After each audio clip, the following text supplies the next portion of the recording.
Bonjour à tous, bienvenue dans cette nouvelle vidéo d'un nouveau jeu qui s'appelle le Blue Water Navy.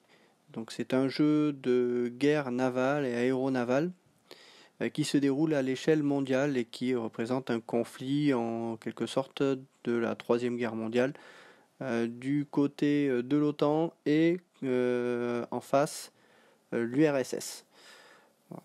Donc c'est un jeu qui coûte aux environs de 100 € pour la version boîte, à savoir que la version sur Vassal existe de manière gratuite. Voilà. Donc on peut le télécharger sur le site Vassal, c'est ce que nous allons utiliser pour les tutoriels des prochaines vidéos. Et cependant, les cartes de jeu, que je vais vous décrire un petit peu ici, ne sont disponibles que dans la version boîte. Néanmoins, je les ai scannés pour pouvoir vous les présenter et expliquer davantage les règles du jeu, qui au départ est c'est un jeu qui est assez complexe. J'ai mis un petit peu de temps à comprendre un petit peu tout ça. Ça m'a un peu rebuté au début, et puis en s'y mettant dans la pratique, on arrive finalement à faire un jeu qui est quand même relativement fluide, et surtout les scénarios qui sont donnés se font par étapes. Voilà. Donc le jeu se déroule sur une carte que vous voyez ici, donc il faut savoir que la version papier de cette carte est relativement grande, hein, elle prend pas mal de place sur une table, et vous avez tout un tas de secteurs sur lesquels vous allez déplacer vos unités, que ce soit des navires, des sous-marins, des avions de patrouille maritime, des chasseurs, des avions d'attaque, bref, vous avez du matériel moderne hein, avec des F-14, des F-15. Donc c'est ce qui est un peu sympa dans ce jeu, c'est d'avoir une guerre aérienne et navale avec des équipements modernes.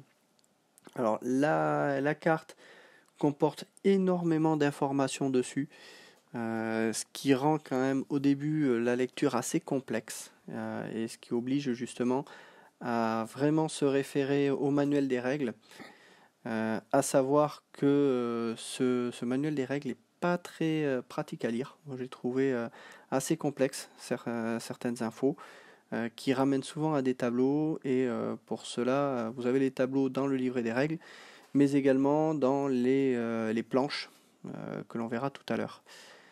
Donc la lecture est parfois pas toujours simple. Voilà. Ensuite, vous avez chaque unité a ses spécificités.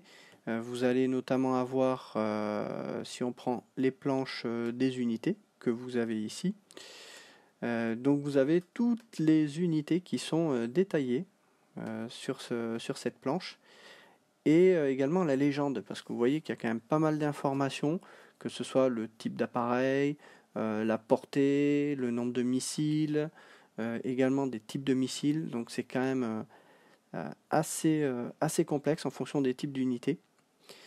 Néanmoins, cette planche, elle a le mérite de servir vraiment d'aide lorsqu'on a des doutes sur certaines infos, et notamment en bas, vous avez la légende des différentes options avec les codes couleurs qui permet justement de s'y référer en cas de doute, notamment si en fonction du code couleur que vous avez de votre option, est-ce qu'il s'agit de missiles anti-navires ou de missiles d'attaque de surface, c'est-à-dire d'attaquer sur terre. Donc tout ça est quand même très complet, ça rend quand même la prise en main au début un peu complexe, mais une fois qu'on a compris la mécanique, vous verrez que ça roule quand même plutôt bien. Voilà. Donc dans les séquences de jeu, donc vous avez cette planche là. Les séquences de jeu sont situées en bas à droite, et vous voyez qu'il y a quand même pas énormément de séquences. La séquence de jeu, ça c'est uniquement les 3 premières parties, et la 4e en fait c'est plus c'est on va dire le dénouement de la phase de jeu.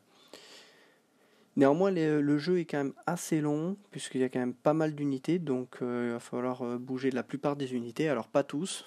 Ce qui est assez original dans ce jeu, c'est dans la phase opération, vous avez la partie Soviet Card et NATO Card, donc ça fait appel justement à des cartes de jeu qui vont créer, que vous allez avoir une main avec plusieurs cartes que vous allez tirer, et vous allez pouvoir choisir des événements qui vont vous donner un certain nombre de points que vous allez utiliser pour pouvoir déplacer les unités. Chaque déplacement d'unité va vous coûter en fait des points de déplacement, ce qu'on appelle des operation points, des points d'opération.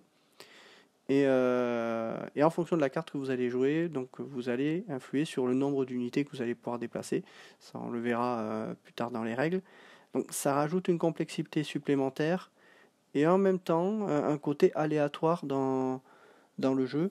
Et chacune de ces cartes, je vous mets un exemple ici, vous avez la partie haute qui est donc la règle que vous allez choisir quand vous allez jouer cette carte, et en dessous vous avez des reaction events, donc des événements qui vont vous permettre de réagir, et ces cartes là vous pouvez utiliser cette partie reaction event à tout moment dans le jeu pour réagir par exemple à une attaque de votre adversaire. Voilà. Donc ça rend un petit plus avec ce côté des cartes. Voilà.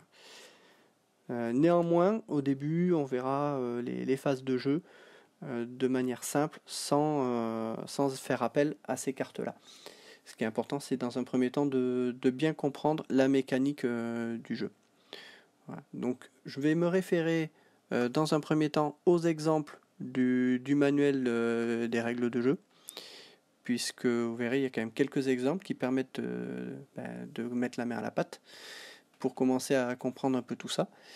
Et surtout de savoir où est-ce qu'on va chercher les informations, sur quelle planche, quel tableau, de façon à pouvoir lire ça, parce qu'on verra les règles en fait dans le manuel de règles. Sur ces exemples-là, ça passe assez vite parfois sur certains thèmes, ce qui fait qu'il faut aller un petit peu creuser dans les tableaux pour comprendre un petit peu les exemples qui sont donnés. Donc voilà pour présenter déjà un peu ce jeu. Donc c'est un jeu qui est relativement sympa, assez original, assez complexe au début comme je vous le disais, mais qui peut avoir son intérêt.